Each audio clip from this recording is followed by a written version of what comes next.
ఆదికాండం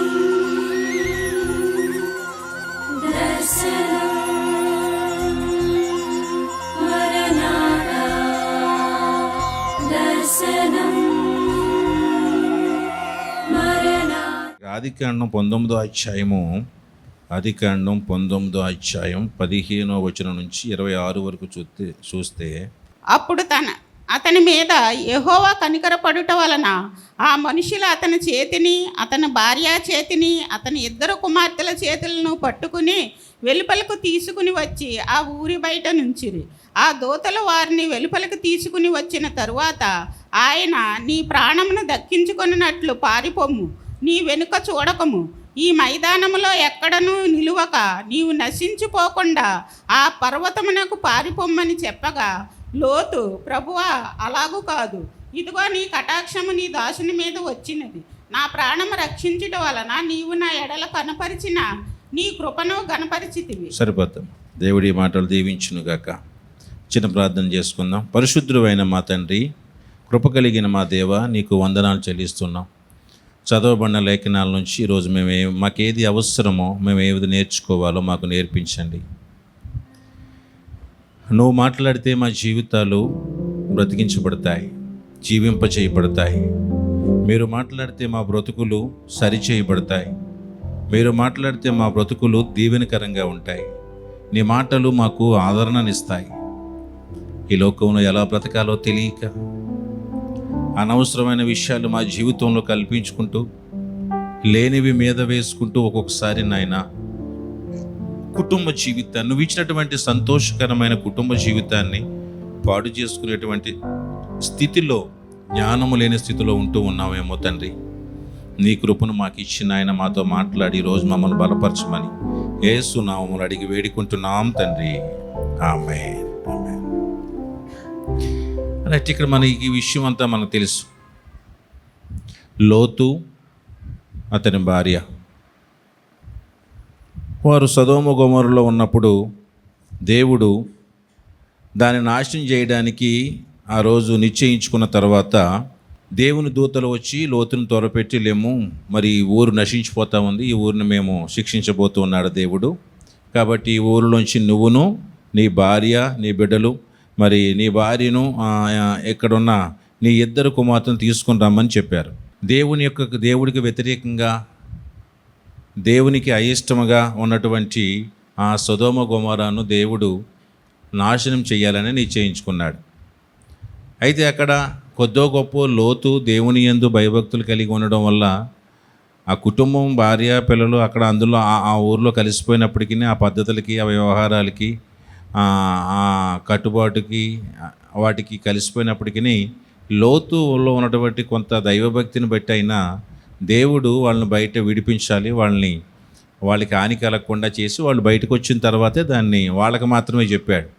తీసుకొచ్చిన తర్వాత వాటిని నాశనం చేయాలని చెప్పి దేవుడు నిశ్చయించుకున్న తర్వాత దేవదూతలు వచ్చి చెప్పారు, అతన్ని బయటికి రమ్మని చెప్తే అతడు తడవ చేశాడు. కానీ అప్పుడు అతని మీద యెహోవా కనికరపడటం వలన ఆ మనుషులు అతని చేతిని, అతని భార్య చేతిని, అతని 2 కుమార్తె చేతులను పట్టుకుని వెలుపుకుని తీసుకుని వచ్చి ఆ ఊరు బయట నుంచి. Praise the Lord. లోతు కొంచెం తడబాటు చేశాడు. రారా బాబు, ఇది తగలబెట్టేస్తున్నారు, తగలడిపోతుంది, బయటకు వచ్చేయండి నువ్వు, నీ భార్య, బిడ్డలు అంటే ఆ మాటకు కూడా వినకుండా కొంచెం తచ్చుళ్ళాడాడు. ఏంటి, నేను వెళ్దామా వద్దా, అబ్బాయి ఊరు ఎలా వదులుతాం అన్నట్టుగా. అయితే తచ్చుళ్ళాడినప్పుడు సహజంగా మనం ఏదైనా చెప్పే కాళ్ళు నమ్మలేదనుకోండి, ఏమంటాం చెప్పండి. మరి ఇక్కడ ప్రమాదం వస్తుందో బయటికి వెళ్ళాలంటే ఎందుకు వస్తుంది ఊరుకో అన్నాం అనుకోండి, ఏమంటావు అప్పుడు నువ్వు? నువ్వు సావు, చెప్పింది ఏదో చెప్పాము, నా మాట నమ్మకపోతే నీ కర్మ నీదని చెప్పి అన్నట్టుగా వదిలేం పోతున్నాను, నీ కర్మ నీదని వదిలేస్తాం. కానీ దేవుని దూతలు అక్కడ ఆయన వదలలేదంట. ఎందుకో తెలుసా? దేవుని కనికరము అతని మీద ఉండినందున. Praise the lord. వాళ్ళ మీద ఏముంది చెప్పండి? దేవుడి కనికరం ఉంది. దేవుడి కనికరం మన మీద ఉన్నట్లయితే, దేవుడి కనికరం మన మీద ఉన్నట్లుగా మనం ప్రవర్తించినట్లయితే, మనం జీవించినట్లయితే కనుక కొన్ని సందర్భంలో ఖచ్చితంగా దేవుడు మన చెయ్యి విడవకుండా మనల్ని బయటికి నడిపిస్తూ ఉంటాడు. అట్లాగే వాళ్ళని ఆ ఉద్దేశం చేత దేవుని కనికరం వాళ్ళ మీద ఉండబట్టి, దేవుని కనికరపడడం ద్వారా ఆ మనుషులు అతన్ని బయటికి తీసుకొచ్చి భార్య చేయి పట్టుకుని ఆయన చేయి పట్టుకుని పిల్లల చేయి పట్టుకుని తీసుకొచ్చి ఊరు బయట ఉంచారు.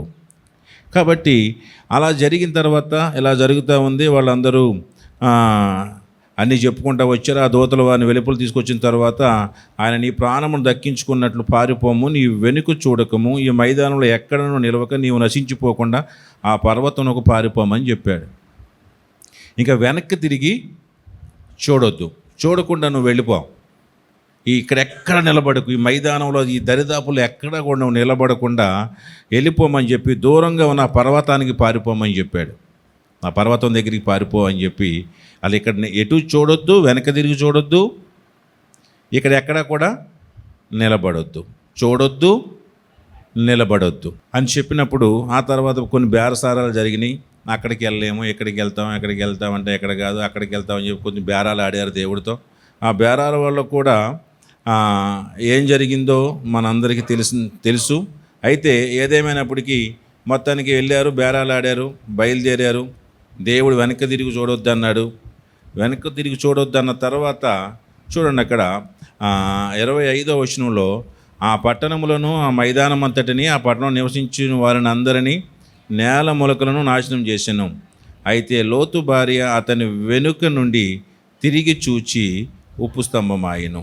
ఇక్కడ దేవుడు చెప్పాడు వీడి కుటుంబానికి బయటికి వెళ్ళిపోండి అని చెప్పి, వాళ్ళు తచ్చుళ్ళాడిన దేవుడు చెయ్యి పట్టుకుని మరీ బయటికి తీసుకొచ్చి అక్కడ పెట్టాడు. అక్కడ పెట్టినప్పటికి కూడా వాళ్ళు కొన్ని బేరాలు ఆడారు. ఎన్ని బేరాలు ఆడినప్పటికీ దేవుడు వాళ్ళని తీసుకొచ్చిన తర్వాత వాళ్ళు చేయాల్సినటువంటి పని మనం చూసినట్లయితే, వాళ్ళు ఆ కుటుంబాన్ని లోతు బయటకు వచ్చాడు, పిల్లలు బయటకు వచ్చారు, వెనక తిరిగి చూడొద్దన్నాడు, నిలబడొద్దన్నాడు, వాళ్ళు వెళ్తూ ఉన్నారు. కానీ భార్య ఏం చేసిందంటే తన భర్త లోతు వెనుక నుంచి ఏం చూసిందంటే వెనక్కి తిరిగి చూసింది. దేవుడు చేయొద్దన్నది ఏంటి? వెనక్కి తిరిగి చూడొద్దన్నాడు, నిలబడొద్దన్నాడు, రెండూ చేసింది. అక్కడ నిలబడి ఏం చేసిందంటే వెనక్కి తిరిగి చూసింది. లోతు ఎటు చూశాడు? లోతు కూడా వెనక్కి చూశాడా? లోతు ముందుకి చూస్తున్నాడు, భార్య ఏమో వెనక్కి చూసింది. కానీ భార్యాభర్తలు ఇద్దరికి కలిపి చెప్పిన మాట ఏంటి? దేవుడు వెనక్కి చూడొద్దు, నిలబడొద్దు, వెనక్కి చూడొద్దు. అంటే లోతు భార్య సొదొమ నుంచి, ఇప్పుడు ఆ లోతు భార్య, లోతు బిడ్డలు, దేవుడు ఏ పట్టణాన్ని అయితే నాశనం చేస్తానని చెప్పాడో ఆ పట్టణం నుంచి బయటకు వచ్చారా? రాలేదా? వచ్చేసారా? మరి బయటకు వచ్చేసిన తర్వాత కూడా ఇంకా ఎందుకు పనిష్మెంట్ అయింది అమ్మాయికి, లోతు భార్యకి? దేవుడి మాట విననందున. ఇంకో రకంగా చెప్పండి, లోకం వైపు, పాపం వైపు చూసింది. ఇంకో మాటలో చెప్పండి, ఆజ్ఞను అతిక్రమించింది. ఇంకో మాట చెప్పండి, చిన్నప్పుడు స్కూల్లో మాస్టర్ అటెండెన్స్ చేసేటప్పుడు ఇటు ఎటో చూస్తూ ఉండేవాడు. అప్పుడు అటు చూస్తూ ఉంటే మాస్టర్ ఎవరే పడుద్దా, mind absent, body present, mind absent అంటారు చూసారా? బాడీ ప్రజెంట్, మైండ్ అన్నట్లుగా. మిమ్మల్ని ఎప్పుడైనా తిట్టలేదు? అలాగా తిట్టినా చెప్పరు అనుకోండి, మీరు పెద్ద బుద్ధిమంతుల్లాగాను తిడతారు అలాగా. అంటే ఏంటంటే బాడీ అక్కడ ఉంది కానీ మైండ్ అక్కడ లేదు. ఇప్పుడు లోతు భార్య బాడీ ఎక్కడ ఉంది? సొదొమ గొమొరాకి బయటే ఉంది. బాడీ ఏమో సొదొమ గొమొరాకి బయట ఉంది, కానీ మనసు ఎక్కడ ప్రజెంట్ అయింది? సొదొమ గొమొరాలో ప్రజెంట్ అక్కడ ఉంది, మనసు అక్కడ ఉంది. బాడీ ఇక్కడ, మనసు అక్కడ. సో ఇటువంటి పరిస్థితుల్లో చాలా సందర్భాల్లో అంతే. మనం కూడా అసలు అంటే భౌతికంగా ఆమె బయటకు వచ్చింది, కానీ భౌతికంగా సొదొమ గొమొర బయటకు వచ్చింది, కానీ మానసికంగా బయటికి అక్కడి నుంచి రాలే. చాలా సందర్భాలు చాలామంది అంతే, భౌతికంగా కొన్నిట్లోంచి కొన్ని ప్లేసులు మారవచ్చు, కొన్ని చోట్లకు రావచ్చు, కానీ లోపల మనసు అనేది మానసికంగా బయట వారు సెట్ అవ్వలేరు, వాళ్ళు రాలేరు. మీకు తెలిసి చాలామంది ఇక్కడికి మందిరానికి వచ్చినప్పుడు ఇక్కడ చాలామంది మనిషి బాడీ ఎక్కడ ఉంది, మీ మైండ్లో ఎక్కడ ఉన్నాయి చెప్పండి. మీ ఆయన గారు కనుక రాకపోతే కనుక వర్షం వచ్చేసేలా ఉంది, ఎక్కడికి వెళ్ళాడో, తడిసిపోతాడంటవా, రెయిన్ కోట్ పట్టుకెళ్ళాడా పట్టుకెళ్ళలేదా అనుకుంటున్నారా లేదా?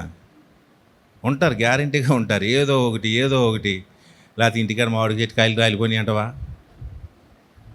రాలిపోయి అంటే ఒక కూడా పర్వాలేదు, పక్కింటి వచ్చి పట్టుకుపోద్ది అంటవా ఎరుకులు మనం లేనప్పుడు.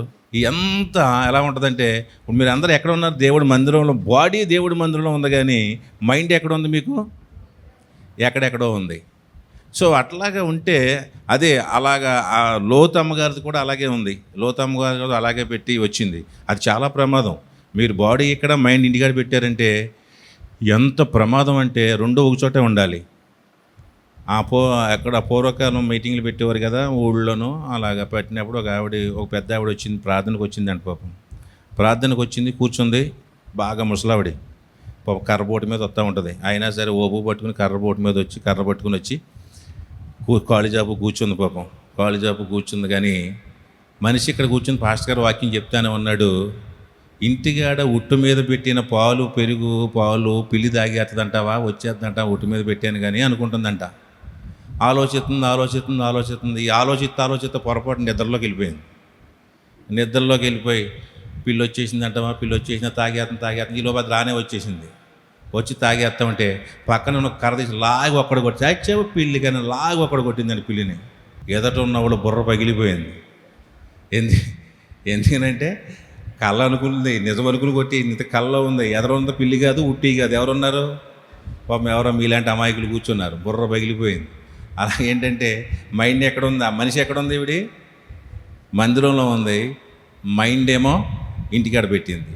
అలాగే లోతమ్మ ఏమో బాడీ అయితే వచ్చింది బయటికి, భర్తతో పాటు బయటకు వచ్చింది, కానీ మనసు అయితే మాత్రం ఆ సొదొమ గొమొర్రాలోనే పెట్టేసి వచ్చింది. కాబట్టి దాన్ని అయ్యో ఇంతవరకు అనుభవించింది లోకాన్ని, ఇంతవరకు లోకాన్ని చూసింది. సొదొమ గొమొర్రా అన్ని అక్కడ లేనిదంటూ లేదు. అన్ని రకాలుగా ఉన్నటువంటి అన్ని రకాల పాపాలు, అన్ని రకాలమైన పరిస్థితులు ఉన్న పట్టణం అది. అక్కడ ఒక కార్పొరేట్ సిటీస్ ఎలా ఉంటాయో అక్కడ అలాగ అంత దారుణమైనటువంటి, ఒక రకంగా ఎంజాయ్ చేసే వాళ్ళకి ఎంజాయ్ అన్నట్లుగా ఉంది ఈ రోజుల్లో ఉన్నటువంటి సిటీస్ లాగా. దాన్ని విడిచిపెట్టి రావడానికి చాలా బాధపడింది. రెండు, అప్పుడు దాకా అనుభవించింది, అప్పటి వరకు ఎంజాయ్ చేశారు, అనుభవించారు. అయినా ఉగ్రత మీదకు వస్తుంది, మీరు వెళ్ళిపోండి అని చెప్పి వెళ్ళినప్పుడు చివరికి తన భర్త వెళ్ళిపోతున్నాడు. భర్త వెళ్ళిపోతున్నప్పుడు అప్పటికి ఈవిడ ఆ భర్త అడుగు ఒక అడుగు ముందుంటే ఈవిడ అడుగు ఎక్కడ ఉంది చెప్పండి?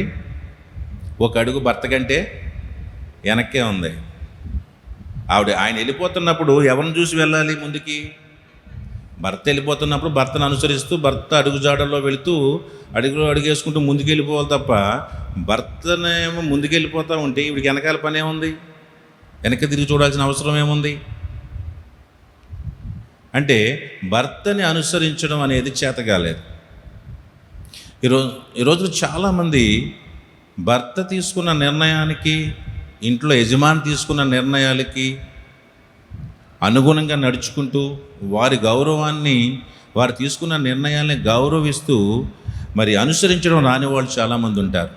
ఆయన నిర్ణయం ఆయనదే, నా నిర్ణయం నాదే అన్నట్లుగా ఉంటారు. అలాగే ఉండడానికి వీల్లేదు. ఆయన దేవుడు చెప్పిన మాట ప్రకారం భర్త వెళ్ళిపోతున్నప్పుడు భార్య, కుటుంబం కూడా ఆయన తీసుకున్న నిర్ణయంలో అడుగుజాడలో నడుచుకుంటూ వెళ్ళిపోవాలి తప్ప, ఆ నిర్ణయాల్ని వ్యతిరేకిస్తూ కానీ, ఆ నిర్ణయాల్ని శంకిస్తూ కానీ మనం దేవుడికి వ్యతిరేకంగా వెనకతట్టు తిరిగితే మన జీవితంలో ఆమె జీవితం ఏమైపోయిందని చివరికి ఎక్కడ నిలబడి ఉండి చూచిందో అక్కడే ఉప్పు స్తంభం అయిపోయిందంట. భర్త ఎదురికి వెళ్ళిపోతున్నప్పుడు, భర్తకి దాన్ని వదిలిపెట్టేసినప్పుడు భార్యకి పని ఏముంటుంది అక్కడ? భర్త అక్కర్లేదనుకున్నాడు, భర్త దాన్ని వద్దనుకున్నాడు, ఆ ప్రాంతాన్ని, ఆ పట్టణాన్ని. భర్త వద్దనుకున్నటువంటి పట్టణాన్ని, ప్లేస్ని భార్యకి ఎందుకు కావాల్సి వచ్చింది? అంటే భర్త తీసుకున్న నిర్ణయాన్ని గౌరవించడం ఆమెకు రాలేదు. ఏమనుకోకపోతే ఈ రోజులు చాలామంది కూడా అంతే. కొంతమంది భర్త తీసుకున్న నిర్ణయాలను గౌరవించరు. అంటే ఒకవేళ అవి నిజంగా పనికిమాలినవి అయితే గౌరవించాల్సిన అవసరం లేదు కూడాను. కానీ ఇక్కడ భర్త ఎవరు చెప్పిన మాటను అనుసరిస్తూ ఉన్నాడు? తన సొంత నిర్ణయాన్ని కాదు. తన సొంత నిర్ణయాలు ఒక్కొక్కసారి ఇబ్బందికరమైన నిర్ణయాలు తీసుకుంటే వాటిని కూడా పాటించమని నేను చెప్పను. కానీ భర్త ఎవరి మాట విని బయటికి వెళ్తున్నాడు, ముందుకు వెళ్ళిపోతున్నాడు కొండ దగ్గరికి? దేవుడు మాట విని వెళ్ళిపోతున్నాడు. కాబట్టి నువ్వు ఖచ్చితంగా చేయవలసింది, అనుసరించాల్సిందే. ఒకవేళ నీ భర్త దేవుని మాట ప్రకారము, దేవుని వాక్య ప్రకారము, దేవుని చిత్త ప్రకారము ఒక కార్యం చేస్తూ ఉన్నప్పుడు, దేవుని చిత్త ప్రకారము దేవునికి అనుగుణంగా ఒక పనిని జరిగిస్తున్నప్పుడు భార్యగా నువ్వు వెనకాల వెళ్ళవలసిందే. నీవు మరలా నీ మనసు వేరో చోట పెట్టుకోవడానికి వీల్లేదు. భర్త మనసు ఏమో ఒక చోటను నీ మనసు ఒక చోట పెట్టడానికి వీల్లేదు. తన భర్త ఏ నిర్ణయం తీసుకున్నాడో అది దేవుని చిత్తానుసారము, దేవుని ఆజ్ఞ చొప్పున వెళుతున్నాడు కాబట్టి ఇక నీకు ఇంకో నిర్ణయం ఉండకూడదు. నీ నిర్ణయం కూడా భర్త తీసుకున్న నిర్ణయంలోనే, భర్త అడుగుజాడల్లోనే వెళ్ళవలసిందై ఉన్నామని మీకు మనం చేస్తున్నాను. కాబట్టి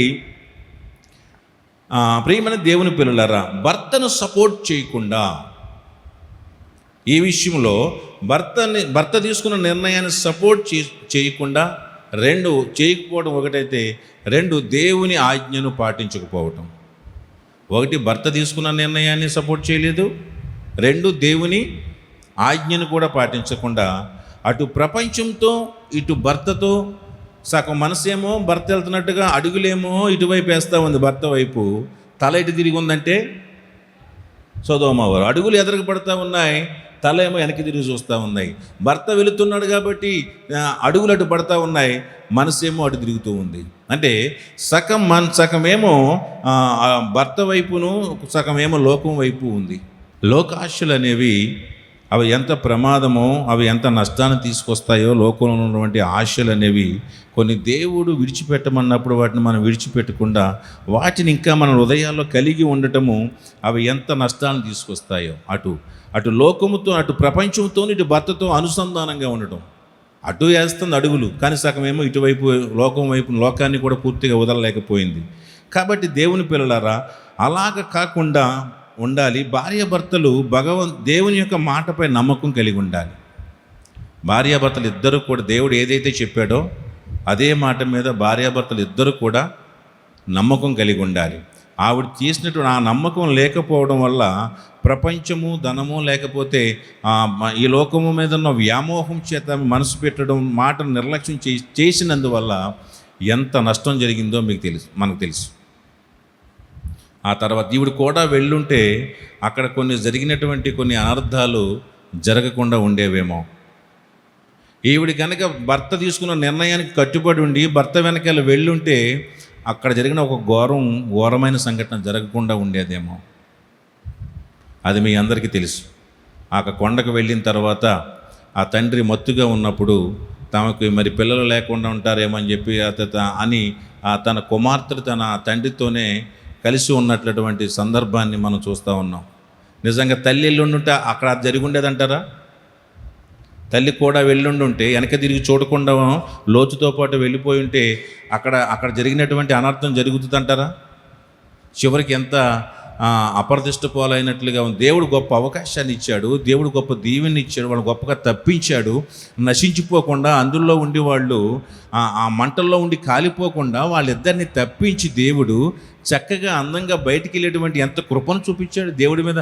అక్కడికి తచ్చుల్లాడుతుంటే ఎంత కనికరం చూపించాడు దేవుడు. అరే ఇంకా కనికరం, ఇంకా తచ్చుల్లాడతారేంటరా, రండి అని చెప్పి వాళ్ళు చేయి పట్టుకుని, మరి నోటితో చెప్పడమే కాదు, చేయి పట్టుకుని తీసుకొచ్చి బయట పెట్టి అంత కృపను చూపిస్తే బయటికి వెళ్ళి హ్యాపీగా నలుగురు ఎంతో గొప్పగా దేవుని స్తుతిస్తూ అయ్యో ఆ మంటల్లో కాలిపోవలసిన మమ్మల్ని, నా బిడ్డల్ని, నన్ను, నా భర్తని దేవుడు ఇంతగా కాపాడని చెప్పి కుటుంబం నలుగురు కలిసి దేవుని స్తుతించాల్సిన కుటుంబం ఆమె మనస్సుని అక్కడ లోకం మీద పెట్టడం ద్వారా భర్త తీసుకున్న నిర్ణయం వైపు వెళ్లకుండా మనసును లోకం మీద పెట్టడం వల్ల చివరికి వాళ్ళ కుటుంబమే నాశనం అయిపోయింది. ఈరోజు మన జీవితాల్లో కూడా అంతే. ఒక్కొక్కసారి దేవుని చిత్తానుసారంగా, అది భార్య అయినా భర్త అయినా సరే, దేవుని చిత్తానుసారంగా నడుస్తూ ఉన్నప్పుడు, ఒకళ్ళు నిర్ణయం తీసుకున్నప్పుడు ఇంటిలో మిగతా వాళ్ళు ఆ నిర్ణయాన్ని గౌరవించాలి, ఆ నిర్ణయాన్ని అనుసరించాలి. అలా తీసుకోకపోతే కనుక ఆ కుటుంబం ఈ కుటుంబంలాగే నవ్వులు పాలు అవ్వాల్సినట్టుగా, అబాసు పాలు కావాల్సినట్టుగా నవ్వులు పాలు అయిపోతామని మీకు మనవి చేస్తూ ఉన్నాను. కొన్నిసార్లు ఆయన నిర్ణయం ఆయనది, నా నిర్ణయం నాది, నా నిర్ణయం ఆవిడ నిర్ణయం ఆవిడది, నా నిర్ణయం నాది అన్నట్టుగా ఉంటే కుటుంబాలు ఇలాగే నవ్వులు పాలు కావాల్సి వస్తుంది. ఎంత నవ్వులు పాటు ఈ రోజుకి కూడా ఈ విషయాన్ని ఎత్తి చూపిస్తూ ఉన్నారు బయట. క్రైస్తవ వ్యతిరేకులు ఈ విషయాన్ని చూపించి చాలా తక్కువగా మాట్లాడుతూ ఉన్నారు. అలాంటి విషయం అంతర్ఘోరం జరిగింది అక్కడ. కేవలం ఈ లోతు భార్య కూడా వెళ్ళకపోవడం, వెనక తిరిగి చూడడం, అక్కడ ఉప్పు స్తంభం అయిపోవడం. నవ్వుల పాలు కాకుండా ఉండాలి మన జీవితాలు, మన కుటుంబాలు. అంటే మీ కుటుంబాలు నవ్వుల పాలు కాకుండా ఉండాలి అంటే కనుక వేరొకళ్ళు మాట్లాడుకునేలాగా ఉన్న విధంగా మీ కుటుంబాలు ఉండకూడదు అంటే కనుక, ఒకవేళ భర్త దేవుని నిర్ణయం చొప్పున, దేవుని ఆజ్ఞ చొప్పున నిర్ణయం తీసుకుంటే దానికి ఖచ్చితంగా భార్య బిడ్డలు దానికి తల వంచి, దానికి విధేయత చూపించి దాన్ని అనుసరించవలసిన వారై ఉన్నారు. ఒక భార్య అటువంటి రీతిగా దేవుని చిత్తానుసారంగా నడుచుకున్న భర్త కూడా దాన్ని మరి గౌరవించి నడుచుకోకపోతే కనుక సగం మనసు అటు పెట్టి సగం ఇటువైపు ఉంటే, మరి ఆ మనసు సగం లోకం మీద ఉన్నట్లయితే కనుక కుటుంబాలు నవ్వులు పాలైపోతాయి, కుటుంబం పతనం అయిపోతుంది. కాబట్టి అలా కాకుండా అటువంటి పరిస్థితి కలగకుండా ఉండాలని లోతు భార్యని చూసినప్పుడు మనం లోతు భార్య వల్ల అలా ఉండకుండా భర్త తీసుకున్న గౌరవాన్ని, దేవుని చిత్తానుసారంగా తీసుకున్న నిర్ణయాన్ని గౌరవించవలసిన వారంగా మనందరం ఉండాలని చెప్పి నేను మీకు ప్రభు పేట నేను మనవి చేస్తూ ఉన్నాను. వీళ్ళని బట్టి మనం నేర్చుకోకూడదు ఏంటంటే, లోకం మీద మన మనసు ఉండకూడదు. భర్త తీసుకున్న నిర్ణయానికి, దేవుని చిత్తానుసారంగా భర్త తీసుకున్న నిర్ణయానికి తల వంచి భర్త వైపు మనం నడిచి వెళ్ళాలి తప్ప, లోకానుసారంగా లేదా లోకం మీద మనసు ఉండి, లోకం మీద వ్యామోహం ఉండి, ఇంకా లోకాన్ని విడిచిపెట్టలేకుండా ఉండి, దేవుని చెప్పిన మాట వైపు ముందుకు సాగకుండా ఉంటే కుటుంబం ఏమవుతుంది చెప్పండి? నవ్వుల పాలవుతుంది. అలాగే సమాజానికి దొరకకుండా నవ్వుల పాలు కాకుండా ఉండాలంటే కనుక లోతు భార్య వలె ఉండకూడదని మీకు మనం చేస్తూ ఉన్నాను. రెండవ జంటగా మనం నేర్చుకోవాల్సిన విషయం ఏంటంటే, ఆహాబు అండ్ యెజబెల్ గురించి మనం చూస్తే కనుక చూడండి, మొదటి రాజులు 21వ అధ్యాయము, రాజులు మొదటి గ్రంథం, మొదటి రాజులు 21వ అధ్యాయం మొదటి నుంచి. తోమ్రోను రాజైన ఆహాబు నగరును ఆనుకుని యెజ్రెయేలు వాడైన నాబోతునకు ఒక ద్రాక్ష తోట కలిగి ఉండగా, ఆహాబు నాబోతుని పిలిపించి, నీ ద్రాక్ష తోట నా నగరును ఆనుకొని ఉన్నది గనుక అది నాకు పూర తోటకిమ్ము, దానికి ప్రతిగా దానికంటే మంచి ద్రాక్ష తోట నీకు ఇచ్చేదును, లేదా నీకు అనుకూలమైన ఎడల దానిని క్రయమునకిమ్మని అడిగెను. అందుకు నాబోతు, నా పిత్రార్జితమును నీకిచ్చుటకు నాకు ఎంత మాత్రమును వల్లపడదని చెప్పగా, నా పిత్రార్జితము నీకు ఇయ్యనని యెజ్రెయేలీయుడైన నాబోతు తనతో చెప్పిన దాన్ని బట్టి ఆహాబు మూతు ముడుచుకుని వాడై కోపముతో తన నగరునకు పోయి మంచం మీద పరుండి ఎవరితో మాటలాడికయు భోజనం చేయకయు ఉండెను. అంతటా అతని భార్య అయిన యెజబెలు వచ్చి, నీవు మూతి ముడుచుకుని వాడవై భోజనం చేయకయు ఉండేదవేమని అతనిని అడగగా, అతడు ఆమెతో ఇట్లా, నేను నీ ద్రాక్ష తోటను క్రయమునకు నాకిమ్ము, లేక నీకు అనుకూలమైన ఎళ్ళ దాన్ని ఎంత చెప్పుకుంటూ వచ్చాడు. అందుకు అతని భార్య అయిన యెజబెలు, ఇశ్రాయేలీయులు నీవు ఇప్పుడు రాజ్య పరిపాలన చేయట్లేదా? లేచి భోజనం చేసి మనసులో సంతోషముగా ఉండము. నేనే యెజ్రెయేలుడైన నాబోతు ద్రాక్ష తోట నీకు ఇప్పించదని అతనితో చెప్పి. తెలిసిన కథ ఏంటంటే, ఆహాబు యెజబెల్ వీళ్ళిద్దరూ భార్యాభర్తలు. ఆహాబు గారేమో ఇశ్రాయేల్ దేశాన్ని పరిపాలిస్తున్నటువంటి రాజుగారు, ఇశ్రాయేల్ దేశాన్ని పరిపాలిస్తున్నాడు రాజు. అయితే ఏం జరిగిందంటే, ఈ ఆహాబుకు ఒక నగరం ఉంది. ఆ నగరాన్ని, ఆ కోటని ఆనుకుని యెజ్రెయేలు వాడు అంటే నాబోతు అనేవాడికి ఒక ద్రాక్ష తోట ఉంది, ఈయన గారి నగరాన్ని ఆనుకుని. అది చూసి మనవాడు ఏం చేశాడంటే, ఆయన పిలిపించి, నీ ద్రాక్ష తోట నా నగరాన్ని ఆనుకుని ఉంది కనుక, నాకు పక్కనే ఉంది కాబట్టి దాన్ని నాకు ఇస్తే నేను ఏం వేసుకుంటాడంటే, కూర తోటలు వేసుకుంటాడంటే వీడికి మరి ఏం పోయే కాలం ఇది కూర తోటలు వేసుకుంటాకి. ఫోన్లే కూర తోట వేసుకుంటాకి నాకు ఇమ్ము. అయితే ఇక్కడ కొద్దిగా మంచిగానే మాట్లాడాడు ఒక రకంగా అనుకుంటే. ఏమనంటే, కూర తోటకి ఇమ్ము, లేకపోతే దాన్ని ఏంటంటే దానికి ప్రతిగా నువ్వు నాకు ఇది ఇస్తే నాకు ఇంకో చోటన ఎక్కడైనా మంచిది, ఇంకా మంచిది ఉన్నదో అది కూడా నీకు ఇస్తాను నేను. లేదు అలాగూ కాదన్నావు అనుకో, డబ్బులు రేటు చెప్పు, రేట్ ఎంతో చెప్తే ఆ రేట్ ఇచ్చేస్తాను అని చెప్పి అన్నాడు. ఇక్కడ వరకు బాగానే ఉంది, పద్ధతిగానే మాట్లాడాడు. అయితే చేను బదలా ఇస్తాను, ఇది ఎక్కడో చోట కూడా మంచిది ఇస్తాను, దీనికి బదులు అది వద్దంటే డబ్బులు ఇచ్చేస్తాను అని అడిగాడు. సరే బాగానే ఉంది. అయితే వీడికి ఏంటంటే, ఈడేమన్నాడంటే, మా అమ్మా నాన్నలు ఇచ్చారు, మా పితరాజ్య తాత ముత్తాతల నుంచి మాకు వస్తుంది కాబట్టి అది నేను అమ్మదలుచుకోలేదు, నాకే ఉండాలి అన్నాడు. రైట్, పోయిన బాగానే ఉంది, బాగానే ఉండి ఈడేం చేశాడు, ఎవడు ఆహాబు ఏం చేశాడు, ఇంటికి వెళ్ళి వీడు మూతు ముడుచుకున్నాడంటే, వీడు మూతు ముడుచుకుంటాం ఏంటో అర్థం అవుతుంది నాకు. ఆడదానిలాగా ఇంటికి వెళ్ళి మూతు ముడుచుకుని, ఏదో అడిగింది ఏదో ఇవ్వకపోతే ముడుచుకుని మూతు పక్కకి తిప్పి కూర్చుని మంచం ఎక్కి ఏం చేయాడంటే, ఇంకైనా భోజనం చేయలేదంట. అయిపోతే ఎవరికి నష్టం? వీడు భోజనం చేయకుండా వీడు మూతి ముడుచుకుని మంచం మీద కూర్చుని వీడు అసలు తింగరోడో వీడు మంచోడో అర్థం కాకుండా వీడు ఎవరితోనూ మాట్లాడలేదంటే వీడిని ఎవడన్నా కొట్టారా, వీడిని ఎవరన్నా తిట్టారా, వీడికి ఏమైనా అవమానం జరిగిందా, ఏం జరిగిందని చెప్పి వీడు ఎవరితో మాట్లాడకుండా అన్నం తినకుండా మంచం ఎక్కి మూతి ముడుచుకుని ఎవరితో మాట్లాడకుండా కూర్చుంటాం ఇదేం రోగం వీడికి అర్థం అవ్వలేదు. ఓ రకంగా చూస్తే చేతగాని వాళ్ళ ఉన్నాడు. వాడిది మంద కాని దాన్ని ఎవడో ఇస్తే ఎవడో దాన్ని బలవంతంగా లాక్కోవాలి. వాడికి ఇష్టమైతే ఇస్తాడు, లేకపోతే లేదు. సరే ఏదో జరిగింది. మొత్తానికి ఇదంతా పరిస్థితి అంతా అమ్మగారు చూసింది. అమ్మగారు మంచి రింగ్ లీడరు. అమ్మగారు ఎవరో యజబేల్ గారు మంచి రింగ్ లీడర్ అనమాట. వచ్చింది, చూసింది. ఏంటయ్యా, ఏంటి గొడవ, ఏంటి ఈ పరిస్థితి, ఏంటి మొహం అలా పెట్టావు, నాతో అయినా మాట్లాడవా, నువ్వు నాతో మాట్లాడట్లేదు, మూతి ముడుచుకున్నావు, అన్నం పెడితే అన్నం తింటలేదు, ఏంటి గొడవ ఏంటయ్యా నీకు అని చెప్తే జరిగిన కథ అంతా చెప్పాడు. మన పక్కన ఉన్నాడు కదా నా బోతుగాడు అని పిలిచాను, తోట ఎవరా నీకు అని చెప్పాను, ఇవన్నీ చెప్పాను, మొత్తం ఆడు ఇవ్వట్లేదు అని చెప్తే అప్పుడు అంటది కదా అమ్మగారు, అంటదే అందుకు అతని భార్య అయిన యెజబేలు, ఇజ్రాయేల్లో నీవు ఇప్పుడు రాజ్య పరిపాలన చేయట్లేదా? ఇంకో స్టైల్లో చెప్పాలి, నువ్వు మగవాడు కాదా, నువ్వు రాజు కాదా, నీకు అధికారం లేదా, అది ఇప్పుడు ఎవరు, నువ్వు ఇశ్రాయేల్ని పరిపాలిస్తా ఉన్నావు, నువ్వు అధికారం ఉంది, నీకు అధికారం లేదా, నీకు చేతగానోడువా నువ్వు, సర్లే నోరు మూసుకుని భోంచేయి, నేను చూసుకుంటాను దాని సంగతి. మేడం గారు సీన్లోకి వచ్చారు. ఇక మేడం గారు సీన్లోకి వస్తే మళ్ళీ ఇంకేం మామూలుగా ఉండదన్నమాట. ఇంకా అమ్మగారు సీన్లోకి వచ్చి మొత్తం నువ్వు భోంచేసి నువ్వు జాగ్రత్తగా ఉండు, ఎందుకు అలా ఉంటావు, నువ్వు జాగ్రత్తగా లెగిసి నా భోంచేసి మనసులో సంతోషంగా ఉండు. అబ్బా, భర్త గారికి ఎంత ఎలాంటి భార్య ఉండాలండి కదా, బాధలో కూర్చున్నా ఎంత బాధపడినోడిని ఎంత ఎంకరేజ్ చేస్తుందో, ముడుసు కూర్చున్నవాడికి ఎంత ఎంకరేజ్మెంట్ చేసి చక్కగా సంతోషంగా ఉండు, నేను చూసుకుంటాను. ఏదైనా మగవాడు వచ్చి ఏమైనా కష్టం వచ్చి ఏదైనా ఇలాగ ఉందే బాబా ఇలాగ ఉంది కష్టం వచ్చిందంటే నేనేం చేస్తాను అంటారు కొంతమంది. నువ్వే చూసుకోరు మగవాడు, నాకు చెప్తే నేనేం చేస్తాను, అన్నం కూర వండుతాను అంతే, నేను తెత్తాను అని మాడి కష్టం కూడా పంచుకోరు. అలాగే అండి, పోనీ ఇలాగే అన్ని వాళ్ళు కూడా తక్కువ.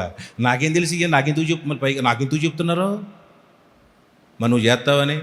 ఈవిడ చూడండి అర్థం చేసుకుందే, అబ్బా పిలిచింది, ఓ ఎందుకు అలా ఉన్నా పిచ్చోడా, భలేవాడు, నీకు ఎంకరేజ్మెంట్ భలే ఉంది, భలేవాడు, నువ్వేమన్నా చేతగానోడువా, నీకు పరిపాలన ఉంది, అధికారం ఉంది, లేక భోంచేయి సంతోషంగా ఉండవు మనసులో.